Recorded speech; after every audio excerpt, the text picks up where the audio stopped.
Top 5 things mobile marketers would never say. 5. I totally trust my view through attribution data. 4. Our game would have hit the top grossing charts, but I had too much budget. 3. I don't need more data. 2. That will be easy to measure. 1. IDFA? I haven't used that since like 2015. And guess what? Hey, little surprise here. I had so many good submissions from this from great mobile marketers. I have a couple extras. 0.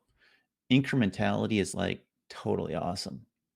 -1, we have 100% attribution visibility. And -2, we don't need to worry about privacy for this campaign. Welcome. This is Mobile Heroes Uncensored number 2.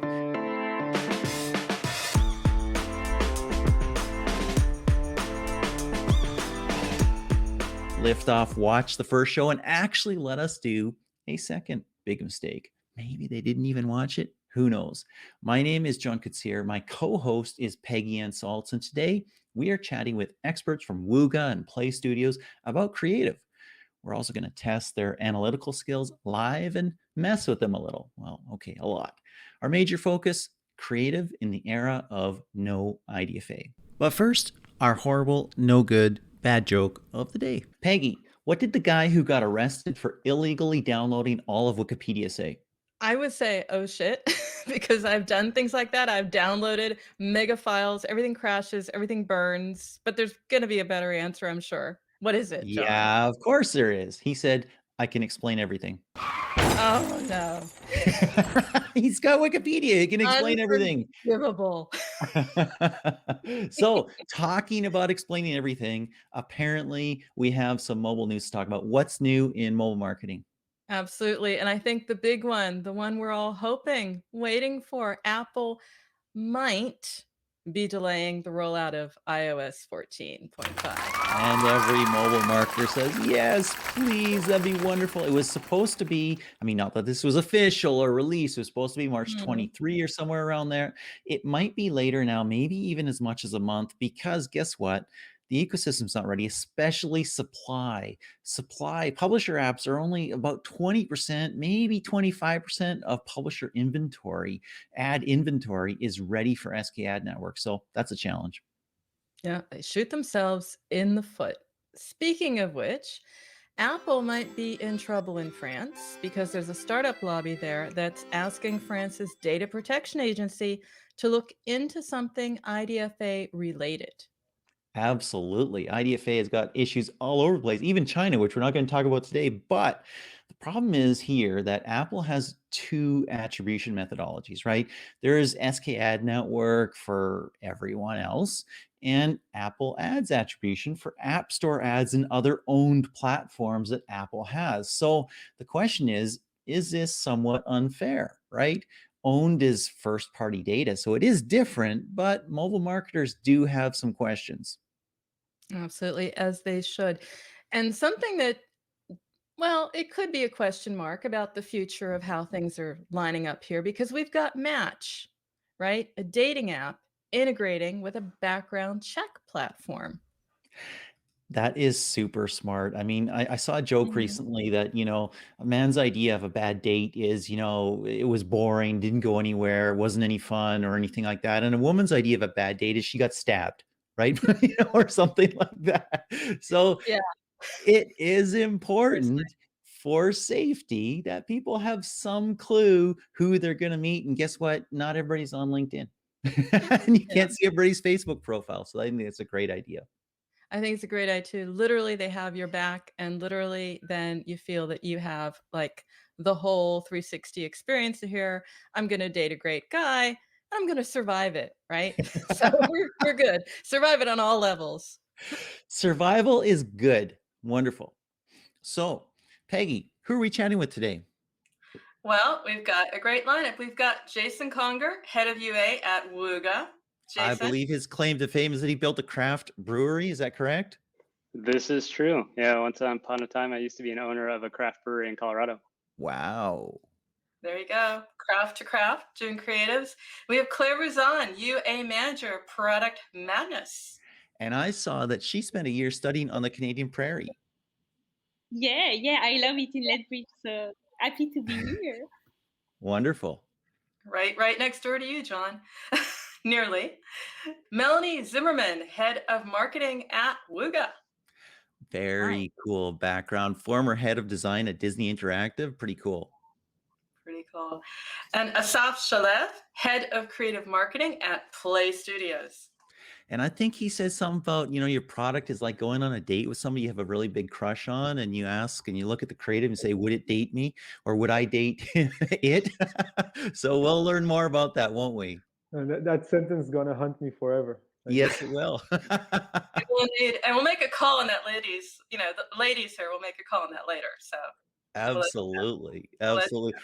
Thank you so much, everybody, for being here. This is really, really awesome. And just so you know, I'm bending over backwards for everybody here. It's like 7:15 in the morning for me. It's horrific. It's awful, but it's wonderful because you are here and we, are in some rational time zone for you guys, unlike most of your meetings with people in the States or Canada or other places like that. So we're looking for your insights. And just so you know, last time we awarded a Lambo to the best speaker. Okay. So, the stakes are high here. It may have been an animated GIF. I will not confirm or deny that, but the stakes are high here. Peggy also mentioned that the most boring person on the show got fired. So no pressure. Claire, we're totally BSing here. But we're going to start with you, Claire. Tell us one thing about you that not even your mother knows. Okay. Let me think about it. I think it's something she doesn't know, so please don't repeat to her. But sometimes when I used to be a child, sometimes I was checking her astrological horoscope before I used to ask her something, like just to find like the proper day or the proper time to ask her. And then I asked her what I wanted. It could be like anything, a new book or something like that. It was kind of my thing to get what I wanted. So you checked the orientation of the stars and then you made your request? Oh, wow. Interesting. Well, Claire, we're talking about creative and IDFA. And we know, at least we all think we know, that creative matters even more now that we have less data without the IDFA. What don't we know about the role of creative in the next few months and the next year? I don't know if we don't know it, but I think we know that it's going to be challenging and we will need to have real brand guidelines, meaning that we will have to work on our brand around well, and we will have to align on UA because we won't rely anytime soon, I think, again, on the user level data. So we will need to have a brand that people can recognize. And this is a big work that I used to be in dating. But now I think gaming needs to go into this and align brand awareness with user acquisition as well in the creative especially. That's my take. Cool. Jason, you're up. Now we talked about crafting beer, crafting creative. That's going to haunt you too, by the way. Probably. So tell us one thing you would never tell your partner. I was trying to think about this because we've been in lockdown together and spent over a year in the same household. So I think it's kind of hard to hide too many secrets. But one thing I've been thinking of, she plays a pretty extensive amount of Animal Crossing, and I can't quite understand how it's still entertaining at this point, but I don't really have much room to argue because I was looking through at my playtime on Breath of the Wild for Zelda. So I think I'm just as guilty as being into the games at this point. So it's like the one game that doesn't do it for you, or have you created? I don't get it. I don't quite get it. I mean, I try to. It's like entertaining and fun, but I can't get immersed in it the way that she can. Well, speaking I about think it's same vice versa. About immersive, we're talking about creatives. We're talking about IDFA. What's your biggest problem in a post-IDFA world? I think for me, it's going to come down to the measurement and how we analyze it. At this point, there's kind of a few different theories going around about how everyone's going to tackle it. And from our point of view, it's trying to piece together the puzzle as best as we can. So we have this data that we can track through the SK ad network, which is aggregative and doesn't really display the full picture, but we have the data. We have also the data that's collected from the users who opt in to app tracking transparency, where we do like operate in the same fashion, let's say, as we could before, but it's a very limited amount overall. And then we have the models that we're going to build on top of the trackable data from ATT. So it's going to be all these different sources of truth and trying to put together the full picture as best as possible. And I think making sense of that new world is going to be just a challenge for UA managers because it really is different from how we think now. Indeed. Assaf, we're going to go to you now. Different question for you. What will your boss never learn about you? Well, many things. I wanted to say one particular thing, but because of the Breath of the Wild and Animal Crossing that Jason mentioned, then it probably wouldn't know how obsessed I am with Super Smash Brothers Ultimate. Like that's definitely my game. I play 6 hours a day, so I hope he won't find out. I mean, obviously it's not working hours, but like that's basically all I do if I'm not working. Sure. It's going out everywhere, Assaf. We're good. It's fine. They pretty much know everything about me. I'm pretty much an open book, so it's fine. And you love mixing data and design. We talked about that before, a little bit about your dating as well. Now you're going to get less data. Are you worried, or what are you going to do about it? Well, on one hand, I'm worried, obviously, because that's the way me and my team like to measure our work. But I think I was worried when there was data as well. Like like I wake up every morning thinking the creatives we're gonna make are not gonna be enough this time. So we can only learn from the past and try to move forward. Try to reinvent ourselves every day. It's basically the same, just it's not going to echo back to us like it usually does. And I think we're going to get used to it. I think it's a good move to the world in general. I love that you're honest, right? I mean, we worry about everything, don't we? We have data, we worry about it. We don't have data, we worry about it. Our game is doing well, we worry about it. Our game is not doing well, we worry about it. There's just default state of worry. So true. Melanie, we're turning to you. Tell us something your partner will never, ever know about you unless he or she watches this show.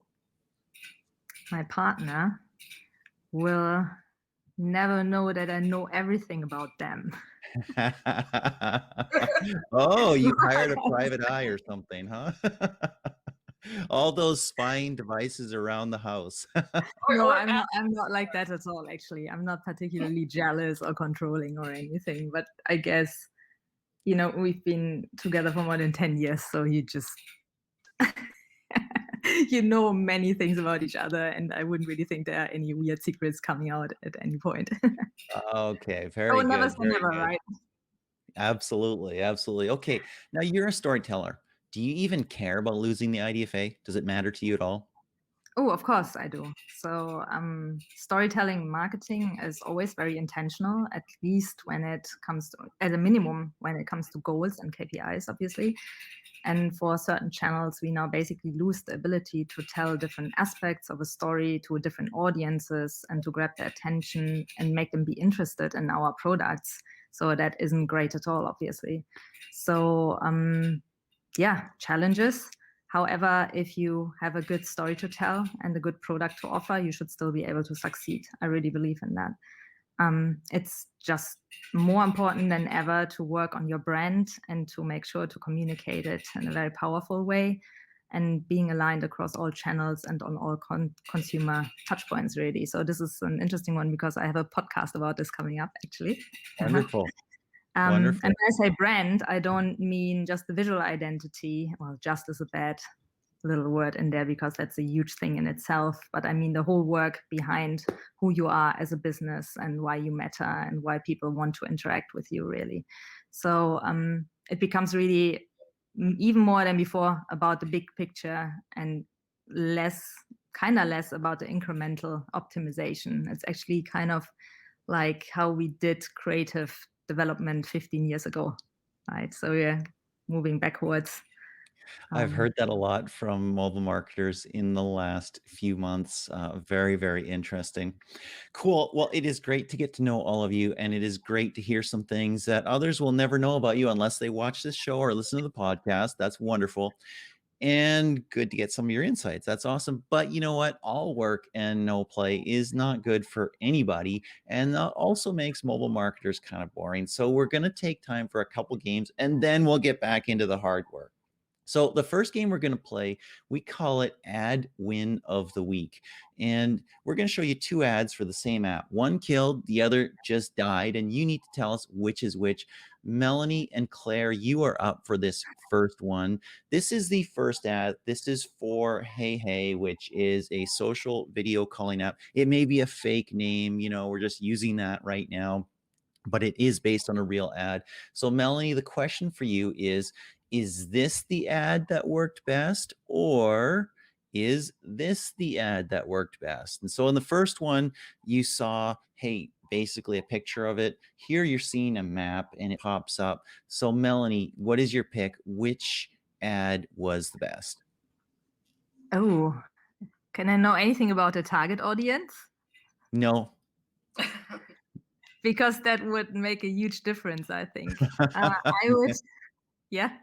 Well, I would say the second one, having an overall audience. Interesting. Okay, Claire, is she right? Okay, so I'm cheating a lot because I feel like I already tested both of those advertising.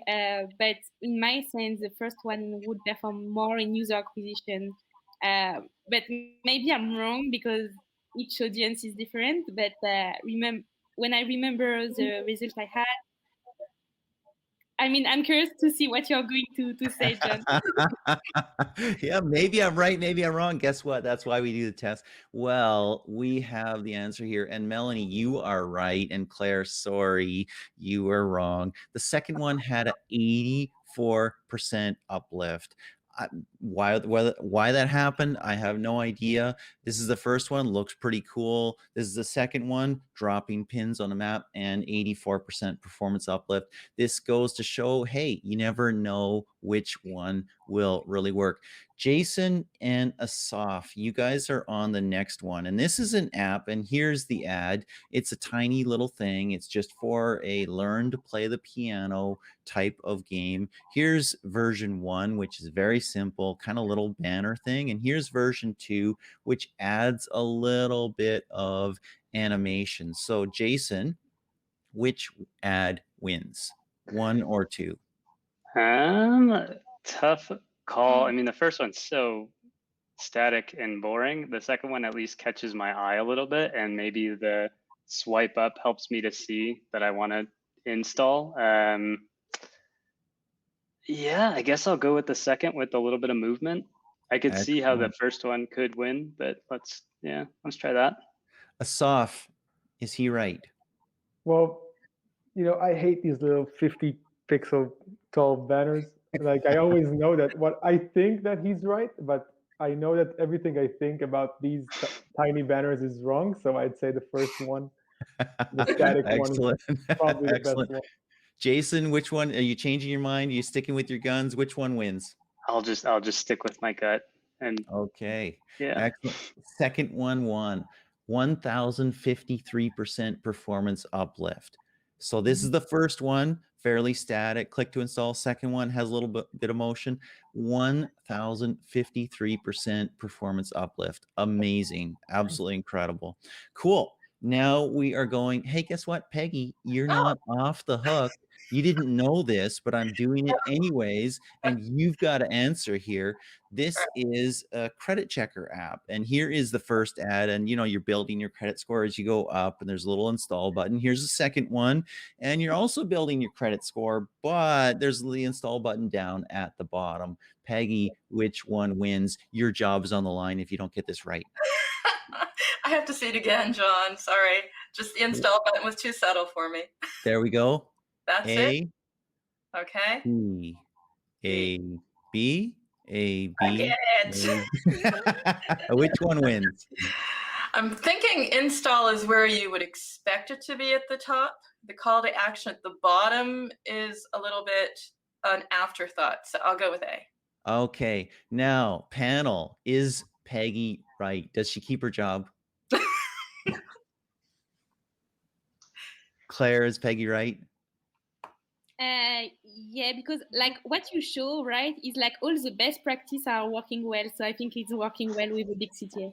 No? Okay, so Peggy, you picked this one, right? Jason, is she right? I'm gonna go with the other one. I'm gonna go with the orange. You're going to Oh, go with the Orange. orange. Yes, Yeah. I agree. Orange. Awesome. Okay. Awesome. Yeah, Okay, me guess too. what? Assaf, did you agree? Going with the Yeah, orange? always CTA. Always Okay. CTA. Wow. CTA at the bottom. Number 2, 34% performance uplift. So sorry, Peggy. It's goodbye. Just joking, of course. But yeah, that's a tough one. Hey, this was is tough. wonderful. It's tough. Just shows you why people test. Sorry, Peggy, go ahead.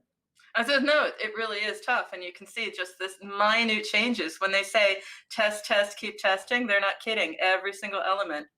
Yep. Impressive. Exactly.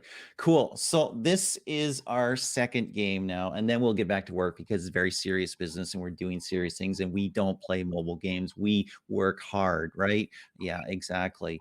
Awesome. This game is Margin. It's jargon, but mobile jargon. Claire, you are up first. I need one word from you, mobile marketing jargon, that you think Jason doesn't have a clue about. He doesn't know that word.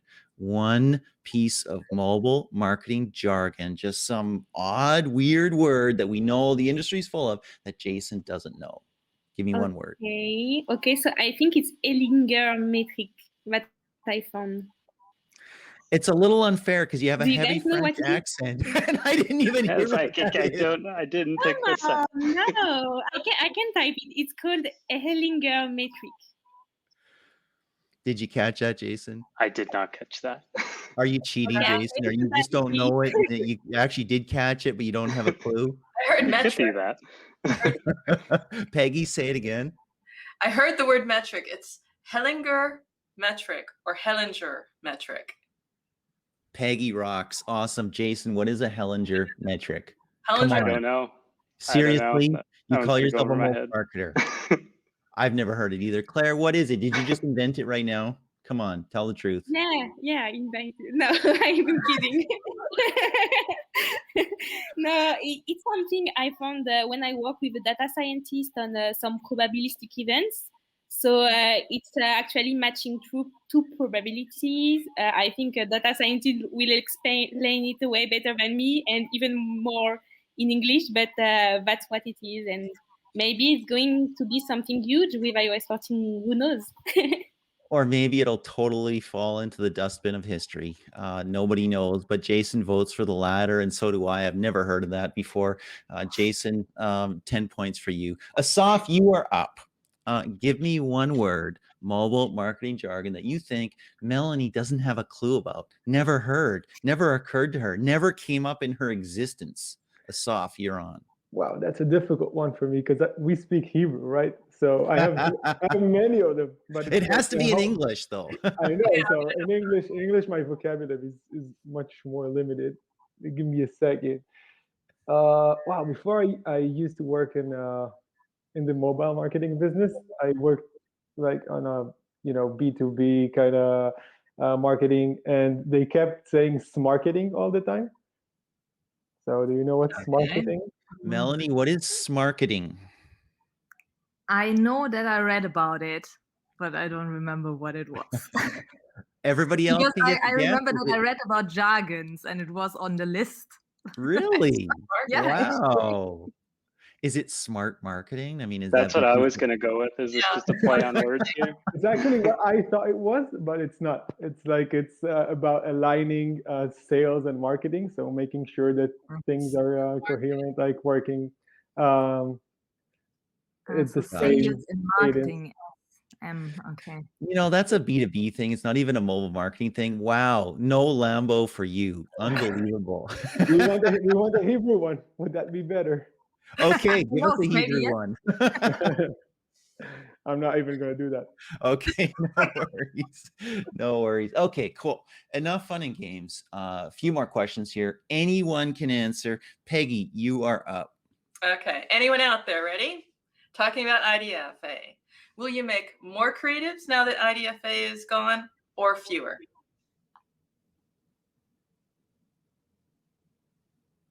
Anybody? We just I'm prone to making fewer. Okay. I think that once you don't have data to, wow, I became serious so fast.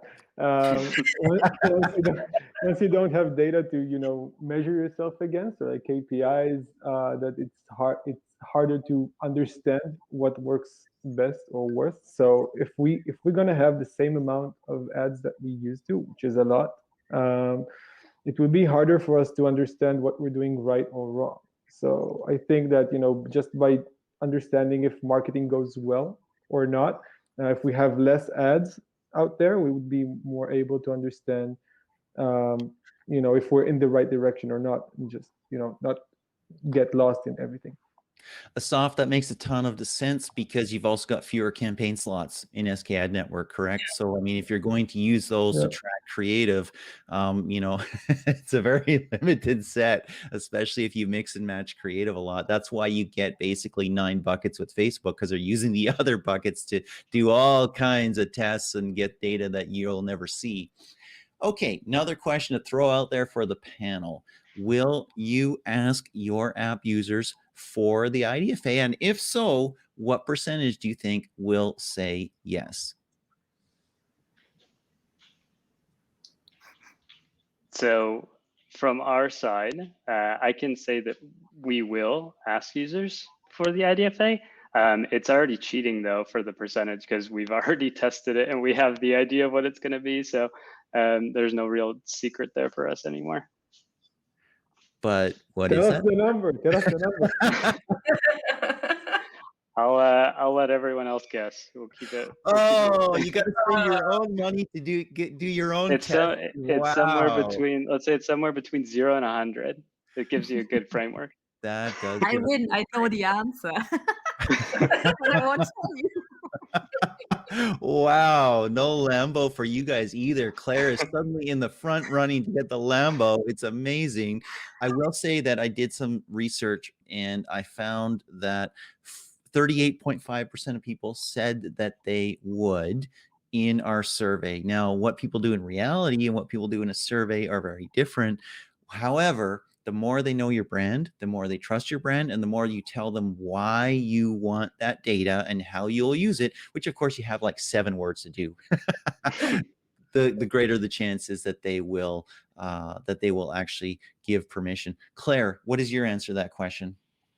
Well, I think it's already in store anyway, so we are going to ask it because we are really nostalgic of this user level data, so we will keep the IDFA until the end. No, joke aside. My precious. Yeah, stay here, please. No, joke aside, we are going to ask for it. I think it will be 30% on average as it is on the market.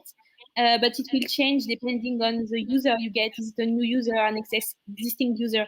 By the past, I was in CRM side and I made the GDPR transition, and asking a user that you already have to consent to something is something else than having a new user and you just add it on the journey at the beginning. And so basically it's a bit mechanical, like you say yes, yes, yes, or just no, no, no. So let's see how it goes. But I think it will be the number you shared, John. It seems really rational to me. I think it's going to be this for gaming applications. And I was watching Jason's face when I said that number, and I think he totally gave it away. I think, the survey is bang on, and that's exactly what Wooga is getting. So, I'm just happy to, Melanie just gave it away. See, that's the signal, right? I'm going to say it depends on your vertical here. So it depends who you're asking. If you're talking about a finance app, it might be a little higher. If you're talking about a game, who knows? Interesting. Thank you. Okay. All right. Another truthful question. Okay, ready? Are you more prepared than the rest of the industry, less prepared or average when it comes to preparing for IDFA?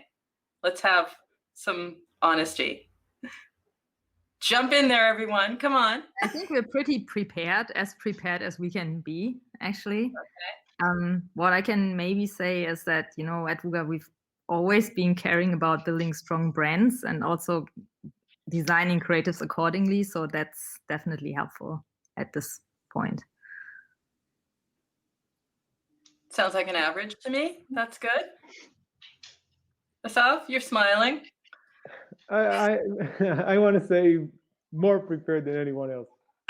or maybe it's just me hearing that IDFA thing for the past 6 months nonstop, and I think it's a lot. I feel like it's a lot. I think we're very prepared. Yeah.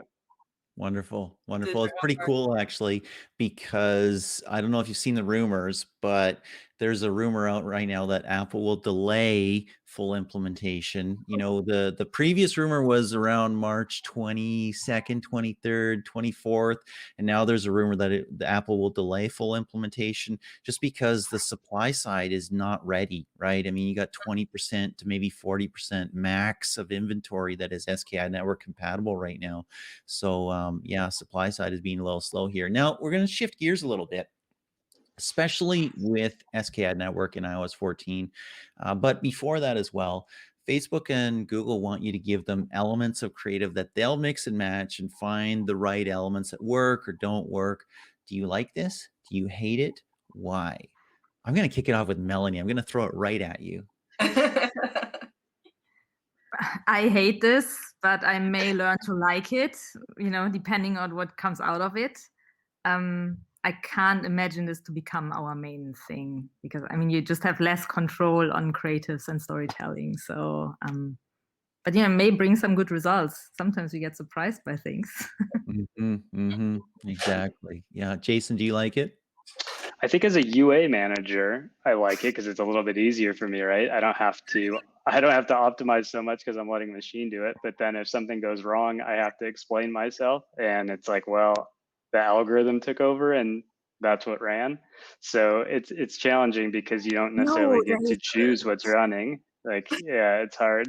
But ultimately, overall, as an optimizer, you have less work to do, but you're not in control, which is hard, especially as a UA manager. We like to be in control. Do you like to be in control, Claire? No, I hate it. but honestly, like, I think, I mean, I always like briefings. So if they want to add some advice on the creative and so on and do it for us, fine. But, you know, like, I feel like the gaming space is pretty much a lot about IPs, and you need to own and get and keep having the right to use those IPs. So you have some rules to follow.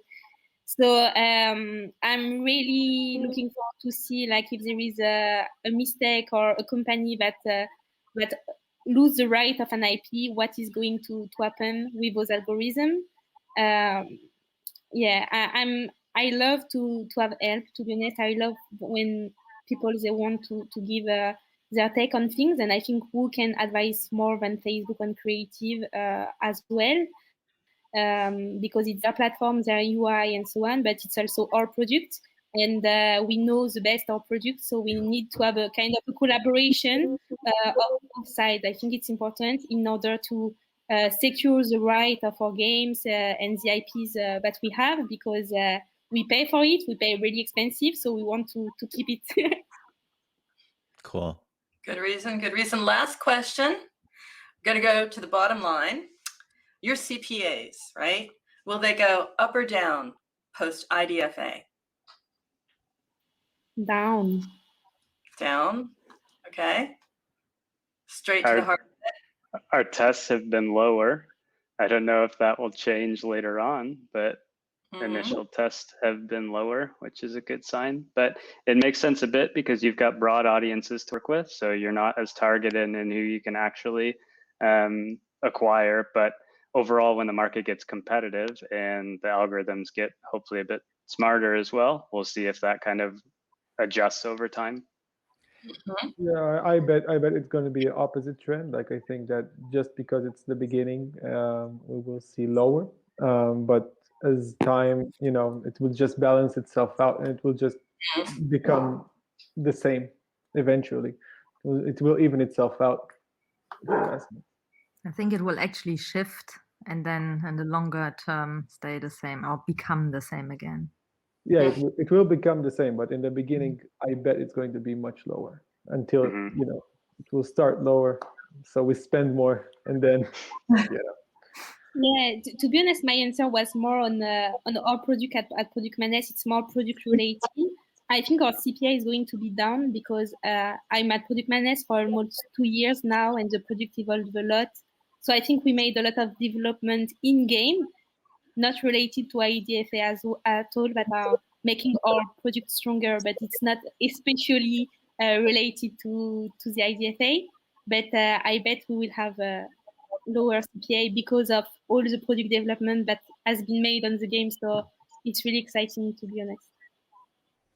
Wonderful. Well, thank you, everybody. You have been amazing. Claire, incredible insights. Melanie, Jason, Assaf, thank you so much for being part of this. Really do appreciate it. Great insights. Hope you had a little bit of fun. You'll see the actual show come out, and you know what?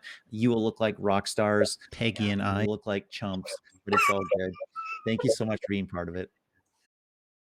So, Peggy, on this show, we talk a lot about mobile heroes. We talk a lot to mobile heroes, but apparently it is possible they have a life outside of this show. Tell us what's going on. They absolutely do, and they should, John. And there's a number of heroes, 120 and counting. So there's tons. I had to boil it down, condense it down to some ones I thought were pretty cool. Okay.